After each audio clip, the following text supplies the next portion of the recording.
అనకాపల్లి జిల్లా రాజయ్యపేటలో high tension నెలకొంది. రాజయ్యపేట గ్రామస్తుల ఆందోళన 39వ రోజుకు చేరుకుంది. మత్స్యకారులకు వైసీపీ నేతలు మద్దతు తెలిపారు. కూటమి పాలనలో అన్ని వర్గాలు తీవ్ర ఇబ్బందులు పడుతున్నాయని అంటున్న మాజీ మంత్రి గుడివాడ అమర్నాథ్తో మా ప్రతినిధి సూర్యప్రకాష్ ఫేస్ టు ఫేస్.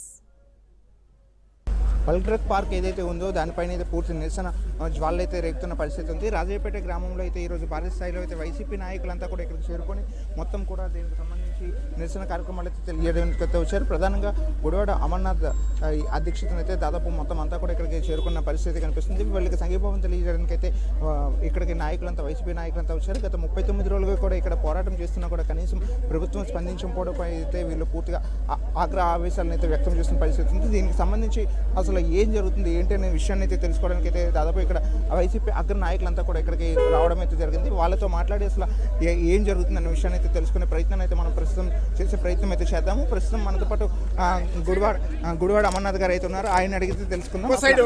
ఎలా ఉంది సార్ అసలు ఈరోజు కార్యక్రమాన్ని ఎలా నిర్వహించాలని చెప్పండి సార్. అసలు లోపల కార్యక్రమాన్ని సంఘీభావం తెలియజేయం కదా సార్. అసలు ప్రభుత్వం 39 రోజులు కూడా వాళ్ళ గ్రామానికి రావడానికి కూడా అడ్డంకులు నిర్వహిస్తుందని చెప్పేసి గ్రామస్తులు వాపోతున్నారు. ఏం వీళ్ళంతా కూడా అసలు ఈ రాష్ట్రానికి సంబంధం లేనట్టు, ఈ రాష్ట్రంలో భాగం కానట్టు, ఈ ప్రజలు ఈ రాష్ట్రంలో పౌరులు కానట్టు ప్రభుత్వం వ్యవహరిస్తూ ఉంది. చివరికి వాళ్ళ ఆధార్ కార్డులు టీషర్ట్ల మీద ప్రింట్లు వేసుకొని తిరగాల్సినటువంటి పరిస్థితి వచ్చింది. అంటే వాళ్ళు ఇది ఆటవిక రాజ్యంలో ఉన్నామా లేకపోతే ఏంటి ఏ అర్థం కానటువంటి పరిస్థితిలో ఉన్నాం. తప్పకుండా వైఎస్ఆర్ కాంగ్రెస్ పార్టీ వారికి మద్దతుగా నిలబడుతుంది. ఆ పోరాటంలో వాళ్ళు విజయం సాధించినంత వరకు పూర్తి స్థాయి మద్దతు జగన్మోహన్ రెడ్డి గారి పక్షాన ఆ గ్రామం అంతటి కూడా ఉంటుంది.